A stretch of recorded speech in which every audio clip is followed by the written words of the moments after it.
Sarah Wyngaard, U.S. Immigration Attorney from 3A Immigration Services. So let's talk about one of the most unpredictable parts of the H2B process, and that's the lottery.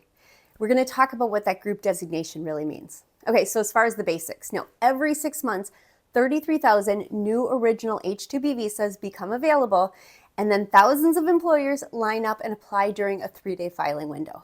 Now, spoiler, there are always a lot more visas applied for than the 33,000 original visas.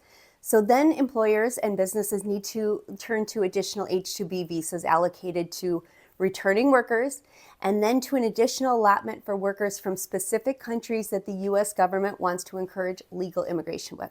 Okay, so to manage this demand, the Department of Labor assigns each timely application, everybody who filed during that 3-day window, into a group. So groups A, B, C, and so on, usually down to group G, and it is based upon a randomized lottery. Now, these group designations are really important because the first 33,000 visas, also known as the original cap, are always issued first. And then once those visas are gone, the government starts issuing additional visas from 2 special pools. Now, the first and most popular is the returning worker visas. Those are reserved for workers who have had an H2B visa during the previous 3 years.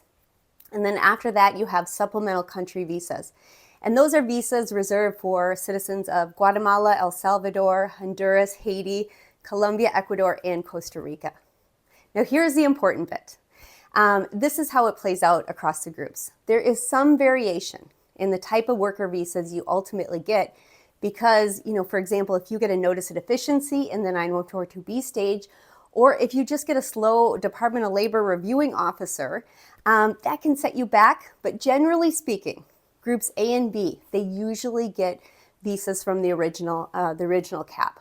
And that means you can bring any qualified worker, including first-time H2B workers, from pretty much any country in the world.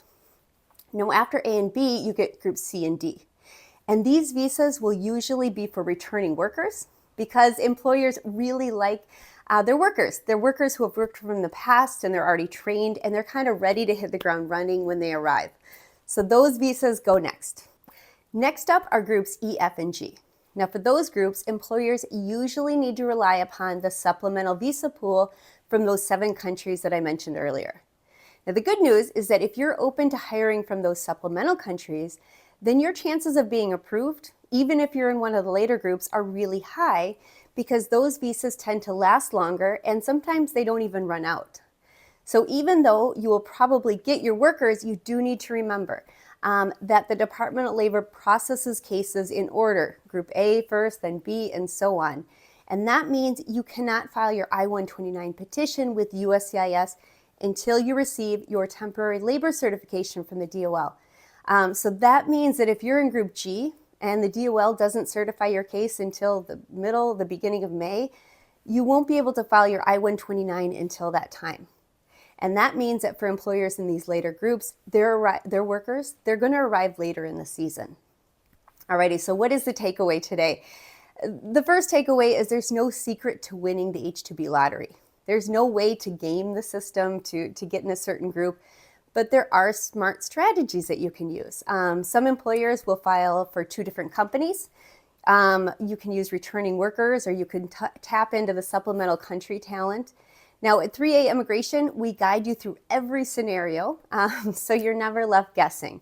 So click on the link below to schedule a call and plan for your next filing season with confidence. Give us a call.